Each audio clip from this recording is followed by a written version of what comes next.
1 billion view হইব। ভাই NASA ভাইকে নিয়ে কিছু বলেন। একটু না দিতে পিছন দিয়ে ঢুকে মাথা পর্যন্ত চলে গেছে। যে প্রতিহিংসা বা জেলাসি মনোর সিং কবিতা কয়াম নাসা ভাইয়ের এখন ভিউ নাই, যার কারণে বিল্লাল এখন ট্রেন্ডিং আছে, তাকে রোস্ট করে ভিউ কামাচ্ছে। আমার মনে হয় ঘটনা সত্য। আসলে ভাই ব্যাপারটা হচ্ছে বিল্লালকে নিয়ে এখন রোস্ট করলে তো মিলিয়ন মিলিয়ন ভিউ আসতেছে, যার কারণে নাসার মতো এত বড় ক্রিয়েটর এখন ভিডিও বানাইছে বিল্লালকে নিয়ে এমন একটা টাইটেল যে মিলিয়ন বাবার মাজার। ফাইজলামি করো। কিন্তু আমার আফসোস লাগতেছে বিল্লাল আমাকে নিয়ে একটা লাইভ করে বললো এটা কাট করে মিলিয়ন ভিউজ গেইন করতে, কিন্তু ভাই ওইটা কাট করে ভিডিও বানাইলাম 5 লাখ ভিউ পার হইলো না।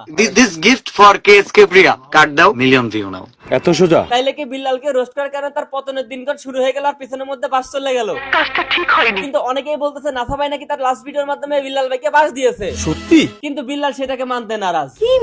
কি মোহব্বত। আহারে এখন আমরা আজকের ভিডিওতে এটাই দেখবো যে নাসা ভাই কি আসলেও বিল্লালকে বাস দিয়েছে নাকি একটা প্যারোডি ভিডিও বানিয়েছে। পারবে কিনা জানি আমি, তাও স্বপ্ন আমার একটাই, এই ট্রেন্ড কাজে লাগিয়ে হাজার হাজার পিস তাবিজ বিক্রি করতে চাই। আচ্ছা, এইটা হচ্ছে এই যে বিল্লাল হৃদয় ভাঙার গর্জন যে বইটা বের করছে, ওনার ট্রেন্ডিং বিষয়টা কাজে লাগে যে হাজার হাজার পিস বই বিক্রি করতে চায়, ওইটাকে মিন করলো নাসা ভাই বিনোদন। আচ্ছা তারপরে দেখি আমরা। আচ্ছা বাবা, তাবিজ কিন্তু 50,000 টাকা নিলাম, যদি ভাইরাল না হয়ে পাই আর যদি ভিডিও ভিউ না হয় ডলার যদি লাখ লাখ না কামে ভাই পরে কিন্তু কাইনের দিয়াম কেমন। আচ্ছা, এর মাধ্যমে বোঝা যাচ্ছে যে আপনার কাছ থেকে বই নিলাম। ওই যে বিল্লাল রিসেন্টলি একটা ভিডিওতে বলছে এই বইটা নিয়ে 1 মিলিয়ন ভিউজ হচ্ছে, যে বইটা নিয়ে ভিডিও বানাচ্ছে 1 মিলিয়ন ভিউজ হচ্ছে, 1 মিলিয়ন ভিউ মানে $10। আর এরকম একটা হিসাব দিছে 1000 ভিডিও মানে 1000 ছন্দ আছে ওই বইতে, 1000 ভিডিও মানে এত টাকা। মানে বুঝাইলো এই বইটা কিনলে তোমরা সফল হইতেই পারবা। আর এ বুঝাইলো, আমিন ভাই বুঝাইলো যে আপনারা আমরা এই তাবিজটা নিচ্ছি, যদি 50,000 টাকার বিনিময়ে যদি তাবিজটা নিয়ে যদি ভাইরাল না হইতে পারি তাহলে আপনার গোয়া মাইরা দিন। দর্শক আমার দেখা যা। আচ্ছা 1 2 3 কর ব্যাকগ্রাউন্ড মিউজিক দেস। আচ্ছা 1 2 3। এবার ক্যামেরার অ্যাঙ্গেল। ভালোবাসে বিয়ে করেছে কয়জন, সবই তো খায়া দেওয়ার গর্জন। আমি পারবো কিনা জানি না, তবে স্বপ্ন আমার একটাই, আমি বর্তমারা একজন কন্টেন্ট ক্রিয়েটর হতে চাই। ওকে, মানে তুমি চুপবি। Background music. কি রে কি কইলি? মিউজিকের বি সেজারা গান থাকে না, ওখানে কই দিলাম। বন্ধু আরেকটা ধর। আমার আব্বা মন থেকে চাই না আমি সফল হই, আব্বা সবসময় চাই আমি খেতে খামারি বলে হই। পারবো কিনা জানি না, তবে স্বপ্ন আমার একটাই, আমি আব্বা আফসোসের কারণ হতে চাই। গান্দাটা কই গেছে গা? কি ব্যাপার ভাইস্তা? মোবাইলে তুমি দূরাতে তেরে আইতাছো কেন লাগিয়া? আর গান্দা তুই নাকি রাস্তার কাম না বুঝে গেছি যে বিল্লাল কে নিয়ে ভিডিও বানাইছে। আমি ভিডিও করতেছি, আমি বতামারা কন্ডম কি করে প্যারোডি ভিডিও, আমি কামাই নরিঙ্গা যাই নিতে। এটা হচ্ছে রোস্ট না, এটা হচ্ছে রোস্ট টাইপের হইছে, কিন্তু প্যারোডি ভিডিও। ওমর যে টাইপের ভিডিও বানায় ওই টাইপের। কথা হচ্ছে এই ইনি যে ইনারা যে এগুলো করলে হন কোনো লাভ নাই, কোনো টাকা পয়সা পাইতি না। কিন্তু এ বুড়া বেটা কি কয় ইনকাম নাই, ইনো লাখ লাখ টাকা পয়সা কামাইতাছে। বন্ধু যা মিলিয়ন বাবার না যায়, উনি গেলে মিলিয়ন মিলিয়ন ভিউ হইবো। আর টাকা কি ইনকাম কর দেখাইতাছে। ফেসবুকের ইনকাম শেষ, তাবিজ বেচলাম, লইছি নতুন বেশ। আমার শিষ্যগুলা গেছে কই? সারাদিন মাজারও জিকির করবো, আমার ভাল লাগবো। বিভিন্ন ভিডিও টিডিও হইরা আপলোড করবো, আমার ভাল লাগবো। আচ্ছা, এইখানেও বিল্লালের মিন করলো, কি বললো মানে ফেসবুকের ইনকাম শেষ, অরিজিনালি ইনকাম শেষ, কারণ তার পেজ নাই আর ইনকামও আগের মতো নাই। এখন হচ্ছে তাবিজ বিক্রি করবে আর ভন্ডামি করবে, শিষ্যরা এসে ভিডিও করবে। তো সেম বিল্লাল এখন এটাই করতেছে, বিল্লাল রে বদলা। এখন এরা হচ্ছে একটা প্যারোডি ভিডিও বানাইছে। তো অনেকে দেখলাম যে লাইভে বলতেছে বিল্লালকে যে আপনার নাসা ভাইকে নিয়ে কিছু বলেন। তখন বললো যে নাসা ভাই হচ্ছে আমার এলাকার ভাই ব্রাদার, তখন সে আমি যদি মারা যাই আমার জানা যায় সে সবার আগে আসবে। তো যার কারণে হচ্ছে তার প্যারোডিটাকে প্যারোডি হিসাবে নিল, কোনো কিছু মনে করলো না। কিন্তু যখনই আমরা মানে আমি তো আর কি প্যারোডি বানাই না, আমি সিরিয়াস কথাবার্তাই বলছি, যা বলছি। এই যে ওমরের মতো আরো অনেকেই আছে প্যারোডি ভিডিও বানাইছে বিল্লালকে নিয়ে, এইটা ওনার গায়ে লেগে গেছে। আচ্ছা আবার কন্টিনিউ করি আমরা। শিষ্যরা কই গেছে? ক্যামেরা ধর ক্যামেরা ধর। ক্যামেরাদার আইসা পড়ছি মিলিয়ন বাবার দরবারে। বাবা ফু দিলে মিলিয়নে হিট করে। বাবা আমি কি পারবো? পারবা না মানে? তোমার প্রতিভা 5,000 বাইরে ভরতাছে, তোমার ক্যামেরা কোনটা? বাবা এই যেটা এই ভিডিওটা 1 বিলিয়ন ভিউ হইব।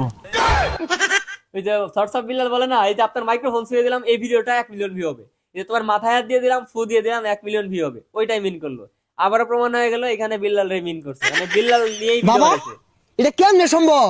1 বিলিয়ন ভিউ বাংলাদেশে তো কেউ ভিডিও তো হইছে না, তো এটা কেমনে সম্ভব? আরে সম্ভব, তুমি আমার আব্বা ডাকছো না, তোমার ভিডিওতে ভিউ আইব। ওই যে প্রত্যেকটা পোলা পাইনের হচ্ছে শিষ্য হেলো হে বাপের সমতুল্য, বাপের মতো সম্মান করে, প্রত্যেকটা কন্টেন্ট ক্রিয়েটরের বাপ লাগে বিল্লাল, ওইটা বলছে। কারণ ফেসবুক কোম্পানি আমার ভাইয়ের কোম্পানি। কি কইন বাবা, বাপের ফেসবুক এর ভাইয়ের কোম্পানি? তাহলে এই ভিডিওর মধ্যে 50 বিলিয়ন ভিউ দিয়ে দেন। এই মিয়া তোমার প্রতিভা আছে বালা কথা, তুমি তাবিজ না কিনে হাইরা এতগুলা ফুটেজ দিছো গা। এই মুরিদ কই ডিলিট করো। মানে তোমরা এই যে বিল্লালের বাড়িতে যারা যায়, তারা বিল্লালের কাছ থেকে মাইক্রোফোন না কিনে, বই না কিনে, যারা ফুটেজ খাচ্ছিল, ফুটেজ নিচ্ছিল, তাদের হচ্ছে মিন করলো যে আগে আমার সাথে ভিডিও করতে হলে যে 10,000 টাকা দিতে হবে, নাই পেমেন্ট করতে হবে, নাই তো আমার কাছ থেকে বই কিনতে হবে, তাইলে ভিডিও করতে দেবো। মুরিদ রাখো একবার গেছে গা। বাবা দুবালা মোবাইলটা দিয়ে দেন, লগে টিয়া নাই কে, আমি বিকাশে লইতাছি। হ্যালো আব্বা, এই মিলিয়ন বাবার নাইছি, এটা তাবিজ নিবার লাগিয়া 10,000 টাকা আমার আছে বিকাশে। এই ধরো ক্যামেরাটা ধরো তো, তোমার প্রতিভা আছে, তুমি আগামী দিনের উজ্জ্বল নক্ষত্র। এইবার আমার দেখেন কি তাবিজ বলে। হলো 3 ধরনের। তিন ধরনের একটা তাবিজ। হচ্ছে মেলা দিন আগে ফুদিয়া থই দিছিলাম, ওটা মাত্র 500 টাকা। আরেকটা হলো তোমার সামনাসামনি ফুদিয়া দিয়াম, এটা হচ্ছে তোমার 5,000 টাকা। আরেকটা হলো সকালবেলা ঘুমোতে উঠতে হেরে মুখ না ধোয়া 1 মাস বড় খালি ফুই দিয়াম তাবিজ, ওই তাবিজ হইতেছে 1 লাখ 1 লাখ টাকা। টাকা। এ বন্ধু এতটা আচ্ছা, এবার এখানে যে বিষয়টা মিন করলো, এটা হচ্ছে যে ফার্স্টের দিকে হচ্ছে যখন ভিডিও করতে আসতো পোলা পাইন, এদের কাছ থেকে টাকা নিত, মনে হয় টাকা না নিলেও হচ্ছে ডিমান্ড করতো যে 10,000 টাকা একদিনের জন্য, ওইটা মিন করলো। আর সেকেন্ডলি হচ্ছে তার বই যে বই বিক্রি করে 1,000 টাকা, এটা মিন করলো। এন্ড কেউ বিল্লাল যদি নিজের হাতে বই লিখে দেয়, ওইটার দাম হচ্ছে 10,000 টাকা। তো এইটাই হচ্ছে 3টা ধাপে ধাপে এখানে প্রমাণ করে দিল। তো আবারও প্রমাণ হয়ে গেলো এখানে বিল্লাল রিমিন করে ভিডিও বানানো হয়েছে। তো ওনাদের এলাকার লোকজন ভাই ব্রাদার প্যারোডি করলে কোনো সমস্যা নাই, আমরা রোস্ট করলেই সমস্যা, ভিউ লাগবো। আর ওমর ভাই রোস্ট করলেই সমস্যা, জুয়েল ভাই ভিডিও বানাইলেই সমস্যা, জুয়েল ভাই নাকি ফকির নির্পলা, আর ওই যে জুয়েল ভাই নাকি বিড়ি সিগারেট খায় বা মাদ দিয়ে কোরআন শরীফ ধরছে, আরো অনেক না ব্লা ব্লা ব্লা অনেক অনেক কিছু বলতেছে।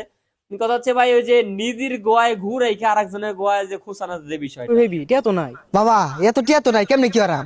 হ্যাঁ কন্টেন্ট ক্রিয়েটর হইবা, কে করছো না না? এই ডিলিট করো, ডিলিট করো, ডিলিট করো। দাও দাও দাও দাও দাও দাও দাও দাও। আচ্ছা বাবা 50,000 টাকা দিয়ে নিতাছি, আইনের তাবিজে কয় টাকা খরচ? তাবিজ আর কয় টাকা খরচ হয়? বেশি না, মাত্র 5 টাকা খরচ হয়। আর বাকিটা হচ্ছে ওই যে time of value, time of personality, এটা এই তো বিষয়। ধরো তোমার এজালা কালি, ও না কালি না, ওই মম আর ওই যে তোমার ওই খাতার পাতা, এগুলা দিয়ে বানাই, ওটা 500 টাকা বেশি। এই ফুটেজ কয়টা নিছস? আর কম করে হলো 100 ফুটেজ নিবি। 50 এটা হচ্ছে বিলালের শীর্ষ যারা আছে, অবৈধ সন্তান, এগের রোস্ট করলো। যে বই কিনতে আসে যারা, ঠিক আছে, ওরা ওই আবার যে কেউ সাহায্যের জন্য এদেরকে আর্থিক সহযোগিতা করতে আসে বিলাল ভাইরে, মানে অন্যদের সহযোগিতা করার জন্য। তো 10,000 টাকা নিয়ে আসলে, 1,000 টাকা নিয়ে আসলে, কিংবা একটা বই কিনতে আসলে 1,000 টাকার মানে সহযোগিতা করে 1,000 টাকার মাল কিনে, আর ফুটেজ না হলে 200 ভাই। 1000 টাকা তাবিজ কিনতাছি। বাবা কি কই নিত না? আহা গো শিষ্য, ঠ্যাঙ্গের খালনি লাগাতো, তুমি ফুটেজ নেও। এখন তো আর আমার নিজের বলে কিছু নাই, সব তো তোমাদের জন্য। আচ্ছা বাবা, আমরা যারা আইনের দিকে কন্ডম বানানি শুরু করছি, কন্ডম। আইনে আজ্ঞা দিলে এটা পরিষ্কার করতে রাজি আছি, কিন্তু মানে বিষয়টা আসলে আসলে এরকম, বিল্লাল যদি এখন হাইগা দেয়, ওই ওই ঘু পরিচয়টা পরিষ্কার করার লোক আছে। কারণ কি যে থটস অফ বিল্লাল দেখলাম বলতেছে পাতা বিক্রি করবে, লিচু গাছের পাতা, ওইটা নগদ একজন ভিউর জন্য কিনুক, ফুটেজ খাওয়ানোর জন্য কিনুক, সিরিয়াসলি টাকা দিয়ে কিনছে 100 টাকা দিয়ে। তো যেহেতু গাছের পাতা বিল্লাল থেকে কিনে নিচ্ছে, তার মানে এখন বিল্লালের ঘুষ আইটে পরিষ্কার করে দেবে, এটা অস্বাভাবিক কিছু না। আমার জুতা বিক্রি করতে যাচ্ছে, গন্ধওয়ালা শার্ট বিক্রি করতে যাচ্ছে, 150 টাকার টি শার্ট হৃদয় গর্জন লিখে 700 টাকা বিক্রি করতেছে, 100 টাকার বই 1,000 টাকা বিক্রি করতেছে। তো ঘুষ এটা দিয়ে এটা অস্বাভাবিক কিছু না হইতেই পারে। আবার আজকে একটা ভিডিওতে দেখলাম যে বলতেছে কাজী নজরুল ইসলাম কার কি ছিড়ছে, একটা বই লিখে ইনকাম করে কার কি ছিড়ছে, আমি তো মানুষের সাহায্য করতেছি, কার সাথে কার তুলনা দাও তোমরা? মানে কাজী নজরুল ইসলাম এই থটস অফ বিল্লাল কিছুই মনে করতেছে না, এই হচ্ছে বিষয়। একটা শর্ত বাবা, এই যে তাবিজ বেচার 5,000 6,000 টাকা নিতাছুন, এগুলা না নিয়ে ফ্রিতে দিলে কি হয়? হ বাবা, আমি তো বহু টাকা কামাইছো, আর টিয়া দিয়ে কি করবা? আরে শিষ্য দলেরা, আমি আমার ব্রেনে খেলি। হ্যাঁ, আমি 20,000 পিস তাবিজ যদি কোনো রকম বিক্রি হরা পাই, তাহলে মিনিমাম 2 কোটি টাকার উঠবে, বুঝছস তোরা? আচ্ছা, এর আগে একটা ভিডিওতে বলছিল যে আমি কি মাইক্রোফোন দিয়ে ভিডিও করি, বিলাল বলছিল। এইটা নিয়ে অনেকের মানুষের মাথা ব্যথা, অনেক অডিয়েন্স, অনেক শিষ্য ভক্তবৃন্দরা আমাকে প্রশ্ন করে এবং মাইক্রোফোনটা কিনতে চায়। তো যার জন্য হচ্ছে আমি যদি এই মাইক্রোফোনটা তখন থেকে বিক্রি করতাম, তখন আমি মাইক্রোফোন বিক্রি করে 2 কোটি টাকার উপর ইনকাম করতে পারতাম। ওই কথাটা এখানে মিন করলো। হাই সর্বনাশ, তাইলে তো আইনে ভালা টাউটারি শুরু করছুন। হাই ক্যামেরা বন্ধ করো, ক্যামেরা বন্ধ করো। তুমি কি বাল কও? হ্যাঁ তাবিজ নিবা, তাবিজ নেও, নানানটা কাউকে লেগে। বাবা একটা জিগির ধরুন, এটা ভিডিও কর। তাবিজ নিলে বিও ওইব না নিলে বিউ ওইতো না শিষ্যরা তোমরা বুঝো না বিও নেও নেও না হেই হেই এই বেটা এগুলো সাজ্জালয় না বরিছে কে? ও এগুলো হচ্ছে সুশীল কথাবার্তা বলবে। আইনে ভিডিও করুন না, আইনে ভিডিও আমি দেখছি বিরাট সুন্দর, আইনে ভবিষ্যৎ উজ্জ্বল। মানে যে যারা অডিয়েন্স আসে ওর কাছে শিষ্যরা ভিডিও না দেখে বলে তোমার ভিডিও দেখছো অনেক সুন্দর হয়, মানে পাম দেয় আর কি। এই বদমাইশ কি আর আমি ভিডিও করি সারাদিন কাম করতে পাছার খাল গেল গা আর তুই 10,000 টাকা লেগে চাইছস।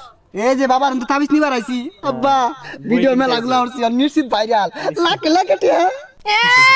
বদমাইশের কথাটা হলো শাইলা জানলে লাখে লাখে টাকা বললে 2 দিন পরে না পাছার খাল যাইবো গা, ওরে হারিকেন জ্বালায় ঘুরন লাগবে। মানে এই যে এখন যারা এই যে 44 লাখের গল্প শুনে শুনে বিল্লালের পিছনে দৌড় পারতাছো, যখন এই যে বিল্লালটা আপনার তোমাদের হুকা মাইরে টাকা পয়সা নিয়ে কোটিপতি হয়ে যাবে, তখন তোমরা বুঝতে পারবা যে আসলে এখান থেকে এত টাকা ইনকাম করা সহজ, আসলে সম্ভব না এত সহজে। তো তখন যখন বুঝতে পারবে তখন তোমাদের পিছনে কিছুই থাকবে না, খালবালা উঠে থাকবে, এর কথাই রাই। শিষ্য এই বেয়াদব বেটাটা কে? আমি একটু বেশি বুঝুন, এটা আমার আব্বা, এটা সিনু, এটা কারা, এটা একটা এলিয়েন, এটা ফুদিয়া দিলে 1 বিলিয়ন 3 বিলিয়নের বিও। মন খারাপ করি না যায় বেটার কথা। আমার সম্পর্কে ধারণা নাই, অবগত না, একটু উদাহরণ দেই। ফর এক্সাম্পল এ বিগ মাঠ এই বিগ মান ওয়ান সাইড না, এই যে বিল্লাল মাঝে মাঝে ইংলিশ বলে, সেদিনকে একটা লাইভে বললো যে উমরকে নিয়ে এবং আমাকে নিয়ে কথা বলার সময় একটা ইংলিশ বলছিল, বললো যে পারলে ভুল ধরো, ওই ইংলিশের ওই বিষয়টা আবার নিয়ে কথা বলছে। নায়ক সাকিব খান খারইব, এনাদার সাইড আমি খারইবাম, লুক আমার সাইডে বেশি থাকবো। এই বেসারিস্তা একটা বিষয় তো 500 টাকা না, মঞ্জু ভাই দহন গেলে 5 টাকা দিয়ে পাওয়া যায়। এটা হচ্ছে ওই যে আমরা বলি না কাজী নজরুল ইসলাম এবং অন্যান্য কবিদের বই 50 থেকে 100 টাকার মধ্যে পাওয়া যাচ্ছে, ওর বই কেন 1000 টাকা, ওইটারে মোমবাতি কিনা বললে তাবিজ হয়ে যায় গা। আমার তাবিজের মধ্যে 100 লেবুর শক্তি আছে, ওনা মানে মানে আমার বইয়ের মধ্যে ওই যে আমার সিগনেচার আছে এইটা। থুকু থুকু 100 কন্টেনের শক্তি আছে। এই বেটারা বেশি কথা কো বাবা, আইনে লাগে একটা পাঙ্কাশ মাছ লয়ে যাইছিলাম। এই 20 বছরে আমার কবার বাপ ডাকছস রে, এই না যে বাপ ডাকছস আজকে খালি ভারী তাইলো, তোর বাপ বন্ধ তোর বাচ্চা ভাই হারাম। এইখানে হচ্ছে কয়েকটা বিষয় ফোকাস দিয়েছে, আমি আপনাকে বলি। এটা হচ্ছে যে মিলিয়ন বাবার যে মাজার বলছে, এখানে যে এই যে রাসেল ভাই একটা বিল্লালের চরিত্র অভিনয় করছে এবং বিল্লাল যে কাজগুলো করে সমালোচনার যোগ্য, ওইগুলা নিয়ে ওইগুলা হচ্ছে তুলে ধরছে এই রাসেল ভাইয়ের মাধ্যমে। এবং শিষ্য যে কত অন্ধভক্ত এইটা তুলে ধরা হয়েছে আমিন ভাইয়ের মাধ্যমে। এবং এই যে আমিন ভাইয়ের সাথে আরেকটা ছেলে আসছে ক্যামেরাম্যান, এটা নর্মালি শিষ্যই ধরা চলে। এটা হচ্ছে 2টা বিষয় গেল। আর 3 নম্বর বিষয়টা এই যে আমিন ভাই যে বাবা এসে হচ্ছে সামাজিক যে জ্ঞানটুকু দিয়ে গেল, এইটা হচ্ছে আমাদের মতো কিছু লোক যারা আমরা আছি এবং যারা সুস্থ চিন্তাধারার লোকজন, যারা এই যে বিল্লালের বিষয়গুলোকে সমালোচনা করতেছে এবং বিল্লাল বেশি করতেছে এগুলো বলতেছে, মানে যারা লিগেলি বিল্লালকে এইগুলোর জন্য মানতে পারতেছে না, এই হিসাবে অভিনয়গুলো হচ্ছে এই যে আমিন ভাইয়ের বাবা, ঠিক আছে, এই কয়েকটা বিষয় ক্লিয়ার করছে। এবং লাস্টে হচ্ছে আমাদেরকে বোঝাইলো যে আসলেও বিল্লাল যেগুলো করতেছে এগুলো মারা খাওয়ার পরে যখন আমরা বুঝতে পারবো তখন আর আমাদের কিছু করার থাকবে না। এই হচ্ছে মূলত ভিডিওর বিষয়। এখন একটু কন্টিনিউ করে তারপর বাকি কথা বলতে। বিশ্ব তোমার বাবা মন থেকে চায় না যে তুমি সফল হও, তোমার বাবা হ্যাঁ এই যে দেখেন, এখন আমরা যখন বিল্লালের শিষ্যদেরকে রোস্টিং এর মাধ্যমে হোক যেভাবে হোক বোঝানোর চেষ্টা করতেছি যে বিল্লাল তোমাদের ক্ষতি করতেছে আসলে, তখন বিল্লাল ওদেরকে বোঝাচ্ছে আসলে আমরা তাদের সফলতা হোক এটা আমরা চাই না, বিল্লাল এটা বোঝাচ্ছে। আর এইটা আবার উপস্থাপন করছে হচ্ছে রাসেল ভাই প্যারোডি ভিডিওর মাধ্যমে। চাই তুমি খেতে খামারে পড়ে রও, তুমি পারবে কিনা জানি আমি, তাও স্বপ্ন আমার একটাই, এই ট্রেন্ড কাজে লাগিয়ে হাজার হাজার পিস তাবিজ বিক্রি করতে চাই। এইটাই হচ্ছে মেন কথা, এইটাই হচ্ছে মেন বাবা কথা। তাবিজ কিন্তু 50,000 টাকা নিলাম, হ্যাঁ। যদি ভাইরাল না হয়ে পাই আর যদি ভিডিও ভিউ না হয়, ডলার যদি লাখ লাখ না কামে ভাই, পরে কিন্তু কাইনের দিয়াম। শিষ্য, এটাই হবে, তোমরা এইটাই আমাকে হবে। মারবা, আমি কি পাইতে বয়ে থাকবাম? হ্যাঁ। তোমাদের হাতে হারিকেন ধরিয়ে আমি যাব বিদেশে। এই হচ্ছে আজকের ভিডিও। তো এই ভিডিওর মাধ্যমে আমি প্রমাণ করে দিলাম এইটা কোনো রোস্ট ভিডিও না। বিল্লাল সমসাময়িক বিষয়ে, বিল্লালের সমসাময়িক বিষয়ে, বিল্লালের ফ্যান এবং বিল্লালকে নিয়ে এবং যারা এদের নিয়ে আলোচনা সমালোচনা করে সবগুলো বিষয়ে নিয়ে, সমসাময়িক বিষয়ে নিয়ে হচ্ছে নাসা ভাই বিনোদন টিম হচ্ছে সুন্দর একটা প্যারোডি ভিডিও করলো। এখানে বিল্লাল ভাইকেও বোঝানো হয়েছে, বিল্লাল ভাইয়ের অডিয়েন্সকেও বোঝানো হয়েছে এবং সমাজের যারা মাঝখানে আলোচনা সমালোচনা করছে তাদেরকেও বোঝানো হয়েছে। তো সবকিছুর মাধ্যমে কিন্তু সর্বোপরি এইটাই দাঁড়াইলো যে বিল্লাল ভাই আসলে সমালোচনার যোগ্য, নাইলে ওনার এত কাছের লোক এই প্যারোডি ভিডিওটা বানাইতো না। আর আরেকটা কথা, এই ভিডিওটা যেহেতু প্যারোডি ভিডিও, বিল্লাল ভাই নিজেও দেখছে, উনি দেখার পরে এটাকে ইগনোর করছে যে তার এলাকার ভাই ব্রাদার বলে এটাকে আর নিয়ে মাথা ঘামায় নাই। তো সেম ভিডিও যখন ওমর করলো তখন হচ্ছে ওমরের নিয়ে উল্টাপাল্টা কথা বলা শুরু করলো। আর ব্রেইন মেসেজে জুয়েল ভাই যখন এই বিষয়গুলো নিয়ে কথা বললো তখন ব্রেইন মেসেজকে বললো বোকাচোদা, ফকিন্নির পোলা, আর ওই যে উনি বিড়ি খায় না কি খায়, মানে পার্সোনাল বিষয় নিয়ে হচ্ছে অ্যাটাক করলো। তো সর্বোপরি আবার আরেকটা ভিডিও দেখলাম যে কাজী নজরুল ইসলামরে নিয়ে কটাক্ষ করতেছে যে উনি কি কার কি শিখছে, ইনকাম করে বই বিক্রি করে বই লেখা, আমি তো মানুষের সাহায্য করতেছি। ইতিহাসে উনার ভুল সময়ে জন্ম হয়েছে নাকি কাজী নজরুল ইসলাম, আর উনার সঠিক সময় হয়েছে। আর হচ্ছে কাজী নজরুল ইসলামের সাথে নাকি উনাকে তুলনা দেওয়া ভুল হয়েছে, উনি কাজী নজরুল ইসলাম থেকে আরো অনেক বড় কিছু হয়ে পড়ছে। তো সর্বোপরি এইটাই হচ্ছে বিষয়। আমি যতই চাই যে এখানে ভিডিও বানাবো না ভাই, প্রত্যেকটা দিন এমন এমন ক্লু আমার সামনে আসতেছে, তো চুপ করে বসে থাকার মতো কায়দা নাই। আমি এর আগে একদিন বলছিলাম যে একটা ভিডিও করব, ওনার ক্যারিয়ার নড়ে যেতে পারে। ভাই ক্যারিয়ার তখন না নড়লো, এখন ওনার ক্যারিয়ার নড়ে যাচ্ছে। আগে ওনাকে মানুষ ভালোবাসলো পজিটিভ দিক থেকে, এখন ভালোবাসতেছে ওই ভাইরাল হওয়ার জন্য, ভিউ পাওয়ার জন্য, ফুটেজ খাওয়ার জন্য। পোলাপাইন নেগেটিভ ভাবে একে পছন্দ করতেছে। তো ফার্স্টে 1000 মানুষ আমাকে গালি দিত ভিডিও বানাইলে, আর এখন 1000 মানুষ আমার কমেন্টে এসে বিল্লালকে গালি দেয়। এটাই হচ্ছে পার্থক্য। তো আশা রাখতেছি আপনাদের ভিডিওটা খুবই ভালো লেগেছে, হেল্পফুল মনে হয়েছে। আর যদি ভালো লাগে অবশ্যই আমার এই চ্যানেলটা সাবস্ক্রাইব করবেন, পেজ থেকে দেখলে উপরে ক্লিক করে ফলো করবেন।